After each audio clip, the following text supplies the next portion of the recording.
Welcome everyone to the BAI show. My name's James Rankin and I am here with Jayden and Carli from One Buyers Agency. Thanks, guys. Welcome along. Thanks for having us. Thank you. And you guys are based up in Sydney. We're just chatting sort of off air there around your, the amazing business that you've built. Tell us a little bit about how that journey started and how you came to be One Agency. Go for it. I think for myself, I've been in the industry 24 years, started as a sales agent, and it's just hated who I became. So started, I used to work with a lot of buyers back then and had my kids and said, okay, let's try the other side. So got a bit of experience and never turned back. And Jayden, who is my brother and business partner, came back from building amazing businesses and said, let's start our own. Yeah. And that's wow. Yeah, Brother, I didn't know that. Brother and sister team, obviously different last names, so I didn't pick up on it. Yes. She's so good looking, you had no idea, right? That's it. So you were sales, Carli. Like, how did I totally get that. I was in sales, not like standard resi. I was doing off the plan, that the X off the plan stuff. But yeah, you just got that feeling and said, I don't want to do this anymore, and wanted to flip to the good side. Most of your work is buyer work anyway, if you're a good agent. So this is really the good side. It is. Honest. The fun side. It's the fun side. It's crazy the difference. Like, I see even in profile, like I think even as salespeople, we get good at profiling like quite automatically. And when my interactions with people, but then sales agents, I'm like, you should be a buyer's agent. Like, you should be over here. I'm sure you've come up across or come across that in your travels. 100%. This side is a lot harder than the sales side, because the sales side you stand and take a few names. But on the flip side, it is a lot more rewarding. Yeah, absolutely. And Jayden, Yes. you were in the States, I believe, like, and doing startups. Yeah, so years ago, I actually started in a renovation company. So I was doing a lot of project management for a few renovations.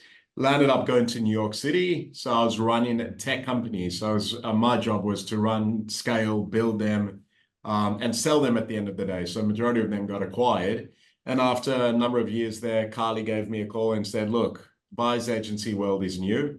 I've got a lot of experience in the real estate game. Come over here, let's do this, and let's start from scratch.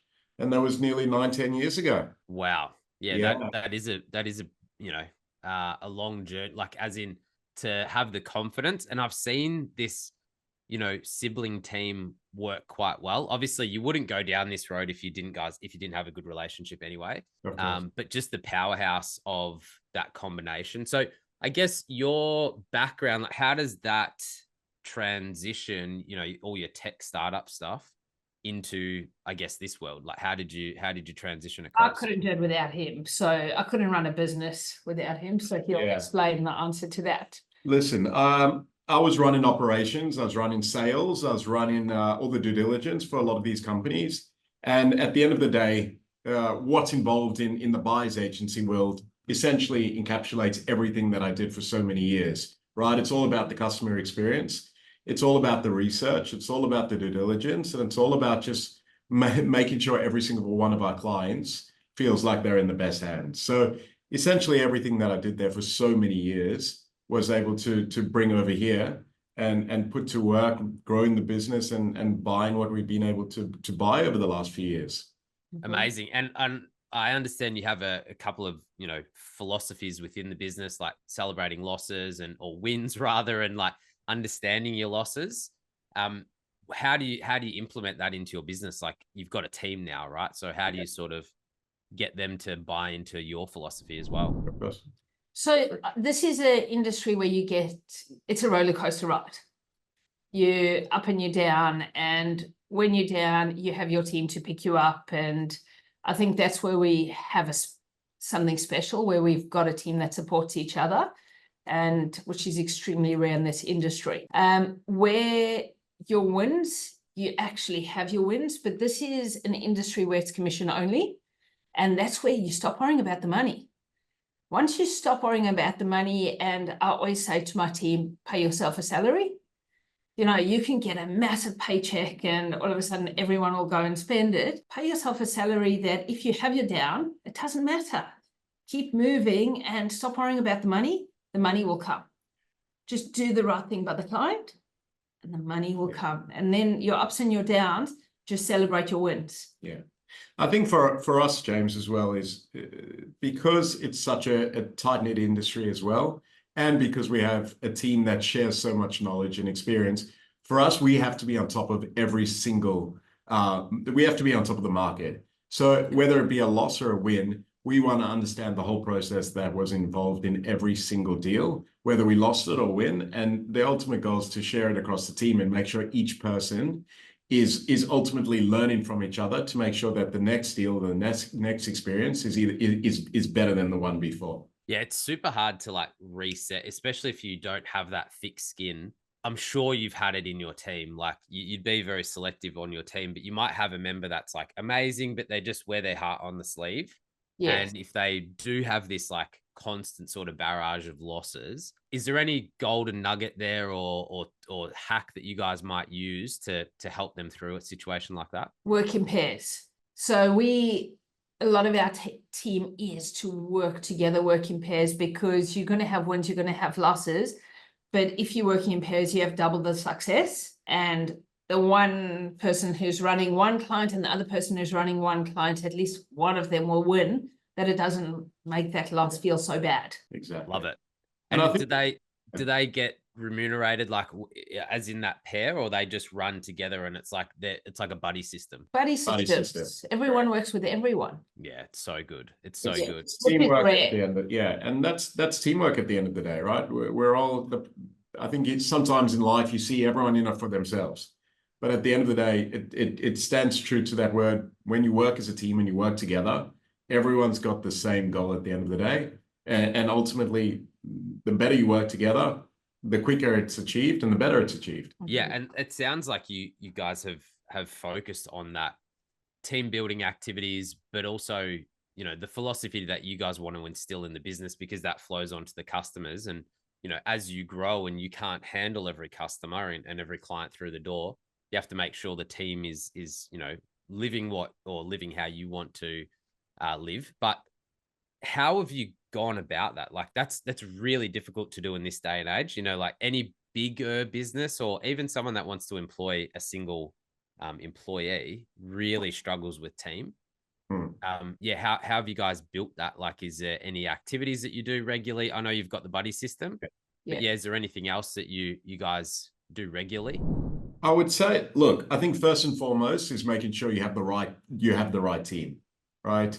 For us, our business has been running around 8 years, and we essentially haven't lost anyone. So everyone that's come in has been with us from the beginning, or everyone that has been with us is still loving the experience. And that's because Carli and I spend a lot of time on hiring the right person. So I think first and foremost, we take our time hiring, make sure it's the right person, making sure they're hungry, they're dedicated, and realizing that this is not going to be easy. So I think that's one. I think two, from a teamwork perspective, where everyone works together to make sure they're successful, right? Because if Carli and I are successful, everyone's going to be successful.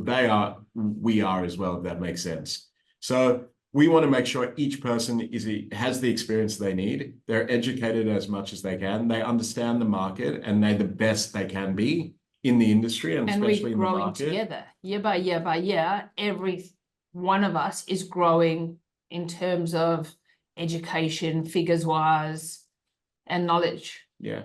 And Jake, to your point, we're a family, right? We spend so much time together, whether we're in the office or out of the office. We spend too much time together, I would say, but we love it. And you touched on something, training. I guess, where are you selecting people? Like, at what stage would you want someone like totally fresh, like come to me sort of young and like, you know? Yeah. So I guess, even from when I was a sales agent, I had guys like Gavin Rubenstein, who was my assistant, who was fresh off the bat, trained. Jayden I ended up training, and he built an amazing business. Then I built up Georgie, who was under me, who she was a model before, now her figures are better than mine. Jayden then trained Will, who's also actually doing better than me this year. He's absolutely killing it.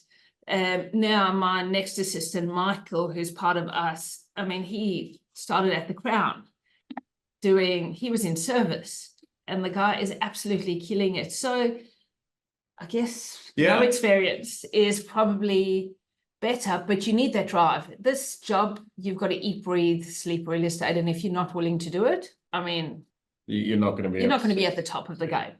Yeah. Get so many calls day in and day out from everyone wanting to be a buyer's agent. And the truth is, I don't think we could tell you how many interviews we've had where they like TV shows or they love property and interiors. But at the end of the day, you've got to have it in you to want to sleep, eat, breathe, and give up your life to really do this. You have to love it. It's so true. Like I see it even on the sales side. They want the BMW. They want just like the quick, hey, lifestyle. And I'm sure you guys like would have got hammered after those TV shows, because that's the area, right? Like you guys are working in, it's like Sell It Like Sirhan or any of those $1 million listings. You could imagine how many people would have tried to become a sales agent in New York after that. Oh, yeah. You guys are in there, like you are right there. But it's nothing, unfortunately, it's nothing like the TV shows. And this is what we say to every person knocking on our door saying we want to become a buyer's agent. We say, come spend a day with us and see what percentage is glitz and glamour. And it's a very small percentage. It's a lot of hard work, research, calls. Getting on the phones, building relationships. But if you want to do it, it's the most beautiful, rewarding job. Absolutely. And you mentioned, so 8 years ago, where's your office currently? Whereabouts are you? Double Bay. Double Bay, right? So go into Double Bay. Back then, there probably wasn't all the BA or like real estate BA, real estate BA, real estate BA. Real estate. Yeah.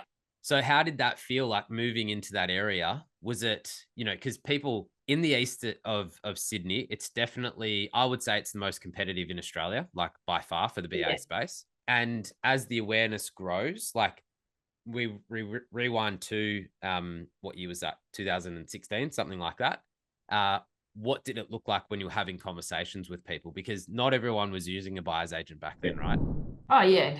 It was very hesitant back then. I'll let you. Yeah, I think people had no idea what a buyer's agent was. So I think back then we spent so much time educating buyers on what a buyer's agent does. Where fast forward a few days, where a lot of every second person's trying to become a buyer's agent. Now it's more just making sure that we sell our value proposition and our experience and what we're good at. But years ago, it was really just trying to get through the door. It was a lot more education than it was selling our value proposition. I'll add to that is, unfortunately, and myself being an agent previously, is you are quote low, watch it grow, underquote, and the everyday naive buyer gets into the market, thinks, okay, they're quoting 1 million, but it's selling for 2 million, where, hold on, what the hell? So the agents have actually done an injustice to themselves by opening up this market for buyers agents, by the underquoting, the overquoting, the gazumping. And unfortunately, way too many people got messed around, and we got call after call after call saying, I've just lost this property. I really need help. And I think that is what opened it. And probably the eastern suburbs with the quote low, watch it grow was the worst, which is why this is the biggest market for buyers agents.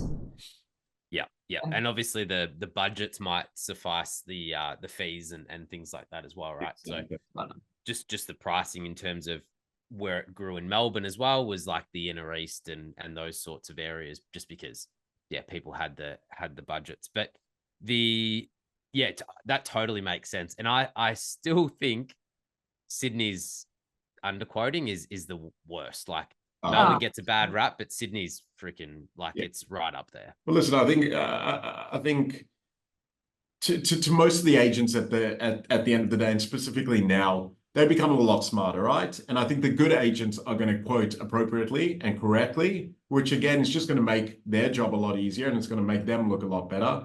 And again, I think especially as the markets change in every week, every day, everyone's trying to figure out what is going on. But the top agents we're seeing a lot of these agents quoting correctly at the moment. So it's definitely got a lot better, I would say.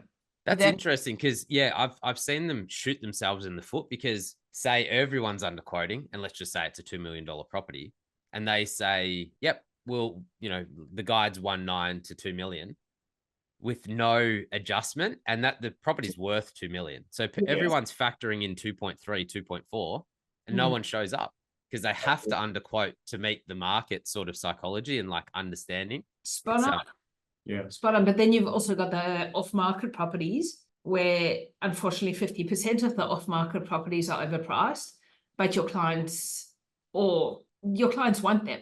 They want to know that you're adding value by giving off-market properties as well. So you've got to go that are realistic. So you've got to go out there and go and find them. And unfortunately, there are other buyers agents who are just going and paying whatever, and giving the other buyers agents who actually save their clients money a bad name. But it is, I mean, the good buyers agents will come out at the top. And you mentioned value set before. I believe like this shifts, right? Depending on the market, could be access, as you said. It could be valuation. Make sure you don't overpay. Get a bargain. Like as the market's going down, well, not a bargain. Get it at a fair price. As the market's going down, where do you feel it is at the minute? Honestly, there's a property that sold for 10.5 million that was worth 7 million, and there's a property that was worth, I mean, we thought 5 million and sold for 5.9. So we just don't know at the moment. It's each and every property is individual. The turnkey renovated properties, everyone wants. Building costs have gone up through the roof, so no one wants those ones. But then on the other hand, we've missed out on one yesterday that is a knockdown that needs a lot of work, and it went for 1 million more than what we thought it would go for. For 1 million more.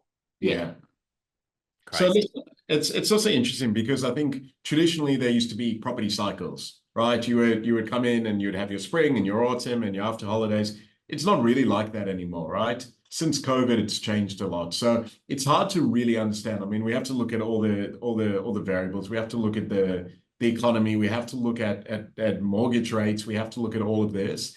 The eastern suburbs in Sydney, unfortunately, it's a little bit more immune than any other market.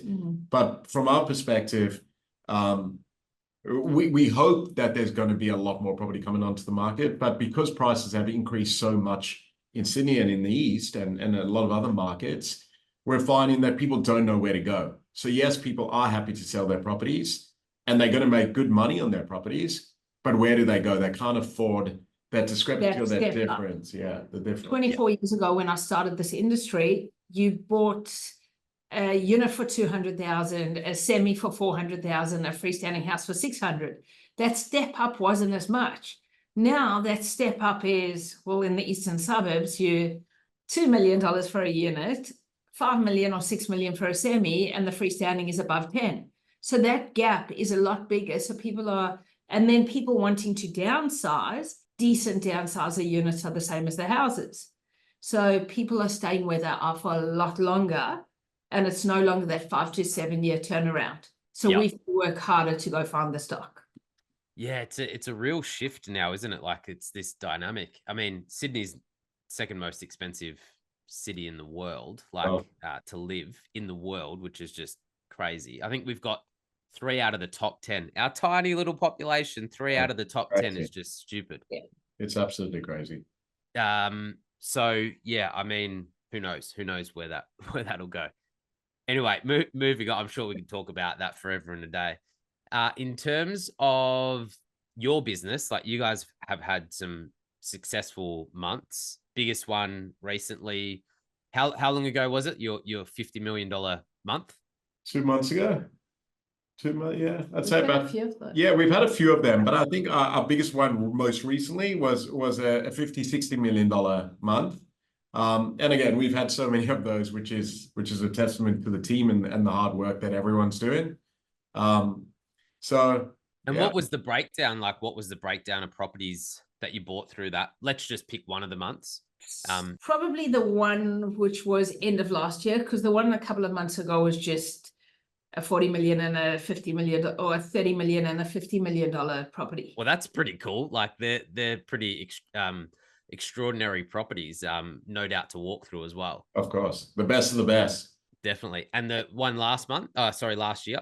Oh, the one, well, no, it was actually a few months ago. That one, that $50 million month was essentially 3 different properties. A couple of them super confidential. But again, it was someone that started with us a couple of years ago from absolute scratch and was able to generate $50 million in sales in 1 month, which was truly remarkable. Phenomenal.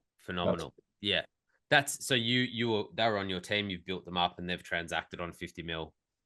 Pretty amazing stuff. And what you can do in this business is crazy with, a real estate certificate. Of course. But listen, to them, it wasn't easy. I mean, it's taken 5 years firstly for them to build a reputation. That person in particular is working 7 days a week, and there's no such thing as a 9 to 5, right? I've never seen someone make so many calls, be so dedicated, work so hard, and they've got a family as well, right? So as hard as it is, and well, as easy as it is to make a $50 million month, there's so much hard work, blood, sweat, and tears that has gone into that in the back, which people don't see. Oh man, I'm so glad you said that, because it's not easy. Whilst the business is relatively easy to get into, like if I was going to be an anaesthetist, I'd have to be, studying for 10, 12 years. But I guess the work involved to generate that sort of, GCI is just immense. So you said 7 days a week, they've got a family. How many calls would you estimate they'd make a week? Oh God, I'd say, look, it all depends. I mean, 50 to 100 a day, if you really getting out there. If you get them out there, absolutely, anywhere 30, 40, 50 a day, easily. That's what I tell people, and they don't believe me. I'm like, you have to melt this thing. Like mine's on charge because I'm always on it. Like I'm literally always on it. So you have to just keep going, right? Like if you've spoken to them because I already spoke to them this week, call them again. Like, it's relationship, and building trust. Exactly. And I think, James, to your point, I mean, the wins are amazing, right? Like what an incredible feat to be able to achieve 50. But what people don't see on the other side is, do you know how many calls, hundreds of calls every week you could be making and you don't get one result, right? You don't find a house. And then you've got your client that's like, again, luckily for us, we overservice our clients. There's always properties for our clients, but there are weeks and weeks and weeks where you won't find properties. No one sees that side of it, right? Yeah, absolutely. And you said you overserve your clients when it's looking a bit dire. And we don't have to go into like averages of time bought, but when it is getting a bit of pressure on their side, how do you sort of work through that? They might go, oh, we haven't found anything, or we put 3 offers in and we keep missing out. How do you sort of coerce them through that? It's honesty. Honesty is the best policy. Don't tell them lies. You just need to say, guys, you can see the realestate.com, you can see domain.com. We are onto it. We're cold calling, we're door knocking, we're doing everything that we can. Yeah. Because we've got, I mean, for us, to Carli's points, as long as they know that we've got agents door knocking so many of the dresses that they want to do. 2, we are making the calls every day. 3, we've got the blast. We're identifying houses. We're doing so much research. And I think that's what essentially keeps, I know, myself and Carli and the team going, is those are our little wins, right? At the end of every day, you've made your calls. You've spoken to agents to get them to door knock the houses. You've sent out your blast. You've done everything in your book to achieve that goal. That means we could go to bed happy every night. And we could service them. Exactly. And clients are usually happy at that point, right? Like if you're not feeling that you've done everything you can, there might be something over there, right? Like, but I agree. Like the honesty component is key, right? And I always play on the fact of it just wasn't meant to be, especially someone's home. Like if you're buying their home, it's just like that wasn't meant to be, guys. Like, it's something's telling us it's not meant to be. So move through it. And you can only control what you can control, right? You can't control the market, right? So 100%. As long as you do the best you can, yeah, 100%. And you mentioned at the start just around having that real passion and drive for property, like eat, breathe, live it. I'm sure, like going through some of these 30, what's been the biggest purchase that you guys have done? 52.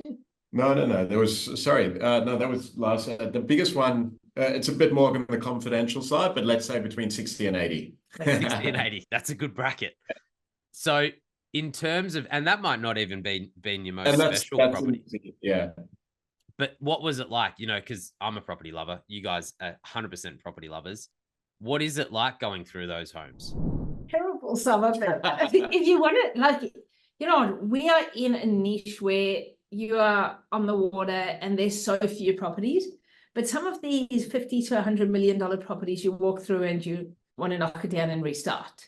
Absolutely. The waterfront is worth 50 alone, and then the rest of the house is a lot of the time very average. Yeah, it is. Listen, there's some of them are the most gorgeous properties in the world, but then again, to Carli's point, we're in the most expensive, one of the most expensive real estate markets in the world, and land value is expensive. So when you buy a piece of land for $30-40 million, and you have to question going, what the hell is happening? For the same price anywhere in the world, I could buy the biggest castle estate that you've ever seen.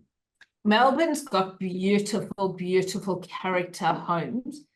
Here we've got square boxes, a lot of square boxes, hodgepodge, where you've got bedrooms right down stark. I mean, we went through a waterfront a couple of weeks ago and the pool was green with funny things coming out of it. Doesn't mean that. And you're still paying. It blows my mind. $40 million. It's more. Yeah. Yeah, Benny always says the same thing to me. He's just like, oh, the homes are gorgeous in Melbourne. But I've not obviously seen these because normally where I stay is Surrey Hills. Like I normally stay around those terracey type areas. So it's quite pretty. Like it's similar to Richmond and Hawthorn in Melbourne. But I have to get out there and come and check out some of these homes. There's like correct big mansions that have this beautiful high ceiling character. Yeah, right. You know, you bring some of those homes here and put it on the same land. You between 50 and 100 million. It's definitely starting to go that way, though. We're starting to see the architecture is definitely evolving in Sydney, and we're starting to see a lot more beautiful homes come onto the market now, with people renovating them. Yeah, there you go. Yeah. And just as we sort of round it out, I guess, you know, we talk to all levels of buyers agents, those that are wanting to get started in the industry. Hopefully we've those that are in the industry thinking, hey, why is this not working? It's probably because you're not making enough calls. But yeah, if you had any wise words, like I'd love to hear from both of you just on, those coming into the world of buyer's agency. What would you tell a young'un coming in? Coming in, if you're going to get into this industry, stop worrying about the money. The money will come. Put your head down, build relationships, do the right things by your clients. And I promise you, when you get to my phase 24 years later, and you do the right thing by that many clients over the years, they repeat clients and referrals. They will refer you their brothers, sisters, parents, that you build an amazing career. Take it slow and don't rush it. Love it. Love it. And Jayden? I would say, I mean, this is probably one of, and I say this with a grain of salt, it's a really, really easy job. And when I say it's an easy job, it's really easy if you do the right things, right? And what that means is if you put your head down and you follow a strategy and you follow the right set of rules to get you where you want at the end of the day, you can't fail, right? So it just means put your head down, dedication. Don't come into this for a quick dollar. Don't come into this for a short time. Put your head down, focus, dedication, motivation, do the right things, and there's no way you can't succeed. Amazing. Thank you so much, Jayden and Carli from One Agency. Really, really appreciate it.